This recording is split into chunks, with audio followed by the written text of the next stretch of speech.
देश बनाउँछु भन्दै 2/3 भारी बोकिरहेको राष्ट्रिय स्वतन्त्र पार्टी रासोपाले आफ्नै महाधिवेशन व्यवस्थित गर्न नसकेपछि कार्यकर्ता नै रुष्ट बनेका छन्। सभापति निर्वाचित भइसके तर महाधिवेशन प्रतिनिधिको टुङ्गो लागेको छैन। भोट हाल्न मेसिन ठडाइएका छन्।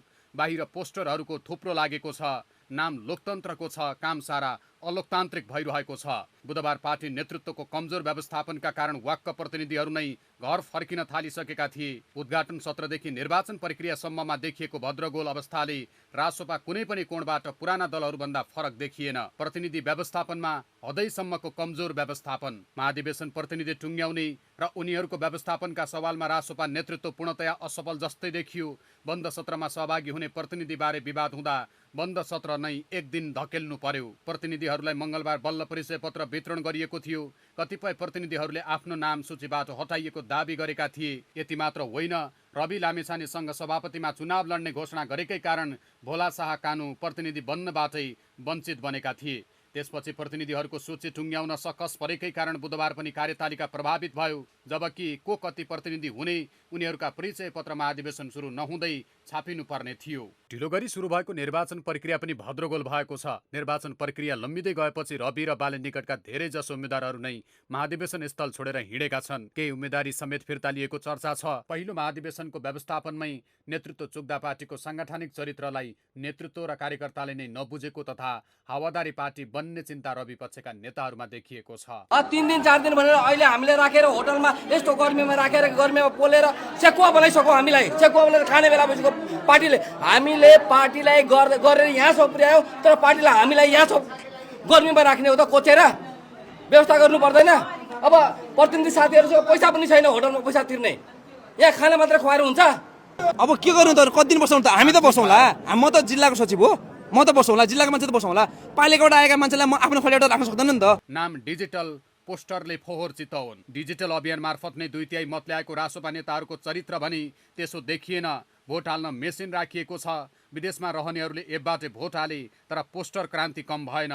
जिम्मेवार नेताहरू नै पोस्टर बाँड्न अग्रसर हुँदा प्रचारका लागि बनाइएका पोस्टर र पम्पलेटले महाधिवेशन स्थल भरिभराउ भएको थियो। पछि सांसद केपी खनाल आफ्नै नेताले गरेको फोहोर सोहोर्न तम्सिएपछि थोरै लाज जोगाएका थिए। यो क्यामेराहरू भन्दा है राष्ट्रपतिका साथीहरू यो पुरानो सत्ता भन्छौँ कि हामीले, यो चाहिँ युवाको सत्ता, पुरानो सत्ता भनेको पुरानो सत्तै पाएर भने बाटै फेरिलाखेरि यो पनि हाम्रो भनाइ। हजुरकै पार्टी कार्यकर्ता हुने? हाम्रै पार्टी कार्यकर्ता क्यार्नु मान्छे जनता नसुध्रिकन कसै बाबु के लाग्दैन है जुन पार्टी आयो।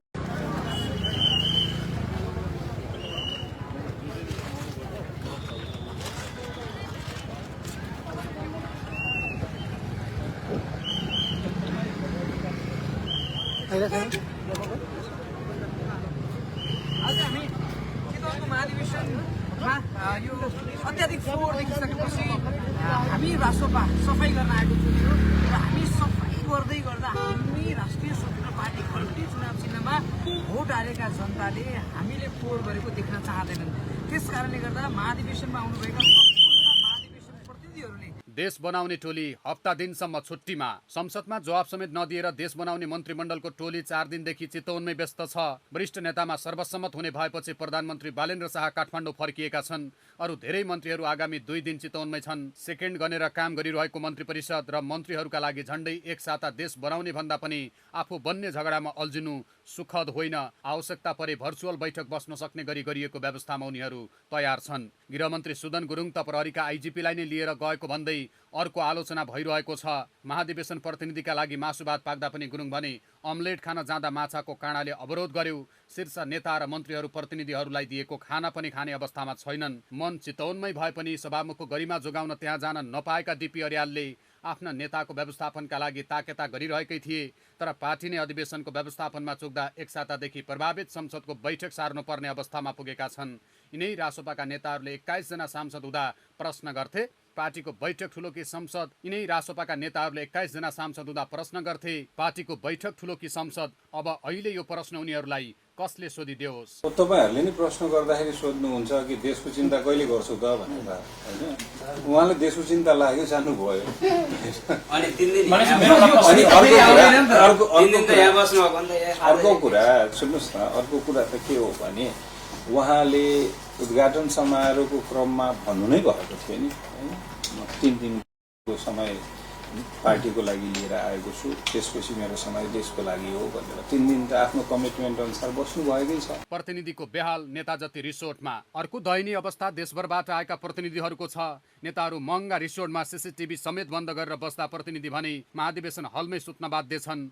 महाधिवेशन प्रतिनिधिहरूलाई भेट्न सभापति वा वरिष्ठ नेता कोही पनि गएको देखिन्न। विरोध आवश्यक नभए पनि विगतमा काङ्ग्रेस एमालेका कार्यकर्तालाई देख्ने बित्तिकै मासु भातको बिल्ला भिराउने कार्यकर्ता रासोपामा पनि मासु भात नै खाइरहेको अवस्थामा देखिए। कार्यकर्ताहरूले एक दिनमै 8 क्विन्टल अर्थात् 800 किलो मासु खाएका छन्। यति हुँदा समेत रासोपाले 3 दिनको अन्तरालमा 4 करोड खर्च हुने भनेको थियो। अब 3 दिन समय लम्बिएको छ। अब दोब्बर खर्च पुग्न सक्ने आकलन छ। यो खर्च रासोपाले कहाँबाट जुटाउँछ, यो पनि पारदर्शिताको प्रश्न बनेको छ। 4 जनाभन्दा बढी उम्मेदवार हुनुभएको छ, सबैको 21 जना समर्थक हैन, त्यो रुजु गरिरहेको जस्तो लाग्छ मलाई। अलिकति टाइम लागेको म बुझ्न जाँदैछु भन्ने छ। आज त प्रारम्भ हुन सक्दैन निर्वाचन प्रक्रिया भन्ने कुरा म पनि कुरिरहेको छु, म पनि उम्मेदवार हो हैन, बुझ्दैछु अहिले। अस्तव्यस्त धेरै भयो, हामी नयाँ हौ भन्नेहरू पनि पुरानै जस्ता देखिए भन्ने छ कि भद्रगोल भयो भनेर चाहिँ गुनासो यहाँ महाधिवेशन प्रतिनिधिहरू कतिपय फर्किन थालिसक्नु भयो। एकदम सही हो। अब यो वैध निर्वाचन हुनु पर्यो नि त हैन। एक दिन ढिलो हुँदा पनि निर्वाचनको आउटकम चाहिँ कसैले क्वेसन गर्न नसक्ने हुनु पर्यो। नेतृत्व गल्ती कि निर्वाचन आयोगको गल्ती मानिन्छ? लोकतन्त्रको नाउँमा अलोकतान्त्रिक चरित्र।